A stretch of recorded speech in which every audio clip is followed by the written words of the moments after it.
Additionally, he sent his chief of staff, Brigadier General Arnold Funk, to Corregidor to persuade Wainwright that the troops would likely surrender at any moment. That's how bad the situation has become. Just a moment.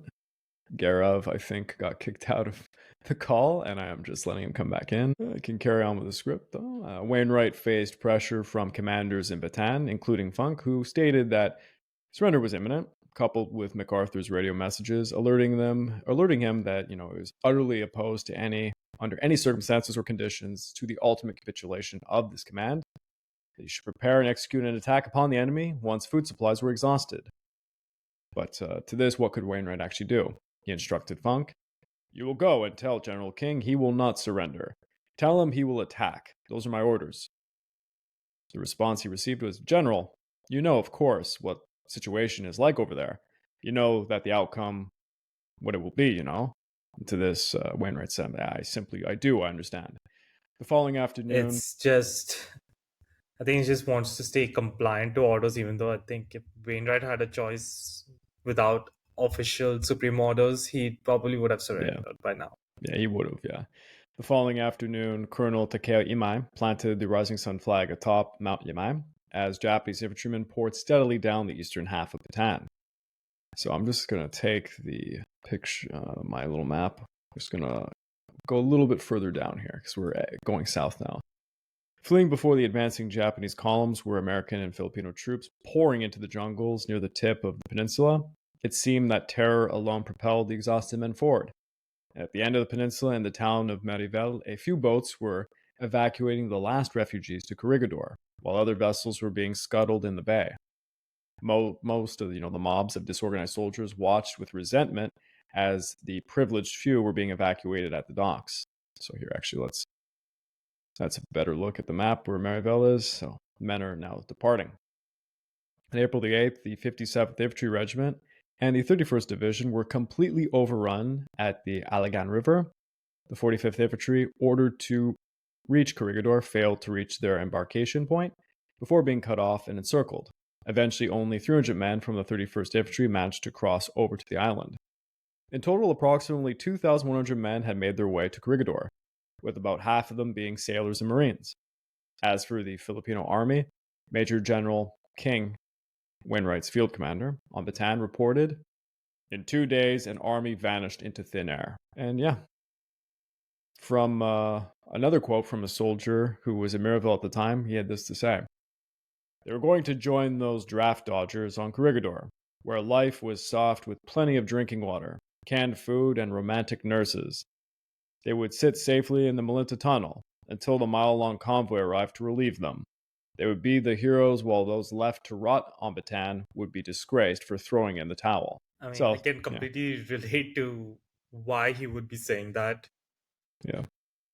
Pretty pissed off, and it seems like he actually believes there's a relief column coming to the Philippines, which is, not going to happen. At his HQ in the Malinta Tunnel, Wainwright phoned King at about 11:30 p.m. on the 8th, and he ordered him to launch a northward attack using Jones's 1st Philippine Corps. King passed the order to Jones, who replied, "Any attack is ridiculous. It's out of the question." King told him to dismiss the idea of the attack, and he instructed his chief of staff and the operations officer to meet him at midnight. There was no debate. The situation was completely hopeless. Wainwright was hamstrung by MacArthur's explicit order to attack until the end, leading King to shoulder the dreadful burden himself.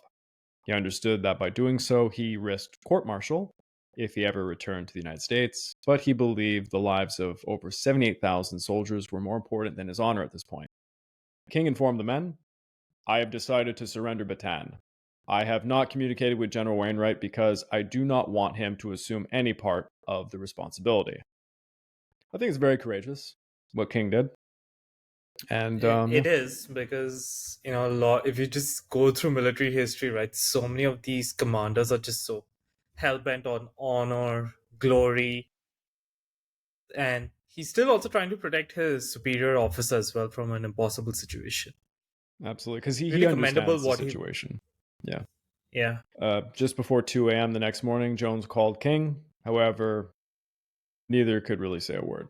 There was just deafening roar in the background of the artillery. The roof of King's command post actually exploded during the call, showering rubble down, and he was heard to say, "For crying out loud, Ned, what's going on? The ammunition dump is blowing up. Hell, I can feel the ground shaking all the way up here. It must be an earthquake. I hate to tell you this, but I'm surrendering at 6 a.m. Put up the white flags all along your lines and destroy the artillery and ammunition for your machine guns. I don't see what else you can do." 4 hours later, a duty officer in the Melinta tunnel informed Wainwright of King's decision to surrender. Apparently, Wainwright said, "Tell them not to do it. They can't do it." It took some time for Wainwright to calm down, and then he radioed MacArthur. He had this to say: "At 6 o'clock this morning, General King, without my knowledge or approval, sent a flag of truce to the Japanese commander. The moment I heard of it, I disapproved of his action, and I directed that there would be no surrender. I was informed, too late to make any changes, that the action has already been taken." So at 9 a.m., King, wearing his last clean uniform, he drove up to the front in a Jeep with two aides. Japanese guides escorted them to the experimental farm station at Lamau. At that moment, King reflected that General Lee had surrendered to Grant on that same day, April 9th. Lee remarked just before the ceremony, "Then there is nothing left to do but to go and see General Grant, and I would rather die 1,000 deaths." And a black Cadillac arrived with, a black Cadillac arrived with Colonel Moto Nakayama, who through an interpreter asked King if he was General Wainwright. He said, "No, I am General King, commander of all the forces on Bataan." This puzzled Nakayama, who requested King to go fetch Wainwright, explaining that the Japanese could not accept the surrender without him. "My forces are no longer fighting units. I want to stop further bloodshed." This is what he said to him. "Surrender must be unconditional." He asked, "Will our troops be well treated?" The Japanese interpreter said, "We are not barbarians. Will you surrender unconditionally?" Sorry. King nodded, explaining to Nakayama that he had left his saber in Manila and instead placed his pistol on the table. American and Filipino soldiers huddled together. Many wept in humiliation, while others wept in relief that it was finally over. They anxiously awaited the arrival of the conquerors.